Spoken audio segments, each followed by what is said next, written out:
हरिओम। पर्यावरण संरक्षण, जल स्रोतों को प्रदूषण से बचाने के लिए गणेश चतुर्थी पर घर घर सृजन अभियान शुरू किया गया है, जिसमें कि प्राकृतिक चीज़ों, मिट्टी से बनी भगवान गणेश की प्रतिमाएं घर घर स्थापित हों।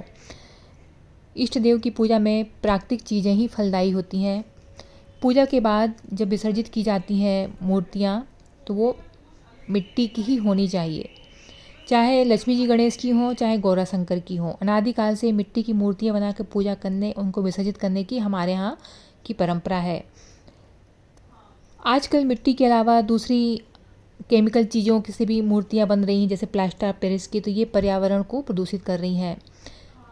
मिट्टी से बनी गणेश प्रतिमाएं स्थापित करें, ये पानी को खराब नहीं करती है। इसके अलावा पानी में रहने वाले लाखों जीव सुरक्षित रहते हैं।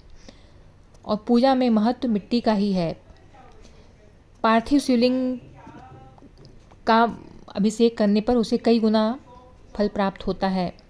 प्लास्टर ऑफ पेरिस ये केमिकल है, और केमिकल से युक्त कोई भी मूर्ति हो तो उसका कोई फल प्राप्त नहीं होता है, बल्कि कुफल होता है।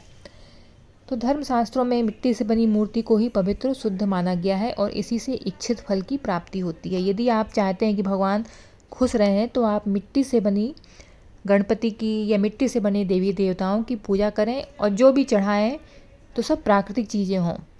मिट्टी में स्वाभाविक पवित्रता होती है। मिट्टी मनुष्य की कृति नहीं होकर भगवान की कृति है। मिट्टी से बनी प्रतिमा में पवित्रता, शुद्धता बनी रहती है। जब इंसान मृत्यु को प्राप्त होता है तो मिट्टी में ही मिलता है यहाँ, और मिट्टी से ही अनाज, पेड़ पौधे उत्पन्न होते हैं। गाय भी जो खाती हैं घास भूसा, तो वो भी मिट्टी से ही उत्पन्न होते हैं। गणेश जी की पूजा सबसे पहले होती है, तो गणेश प्रतिमा मिट्टी से बनाकर पूजा करें। और प्लास्टर ऑफ पेरिस ये प्रकृति विरुद्ध है, इससे प्रदूषण फैलता है और ये शास्त्रों में निषेध है।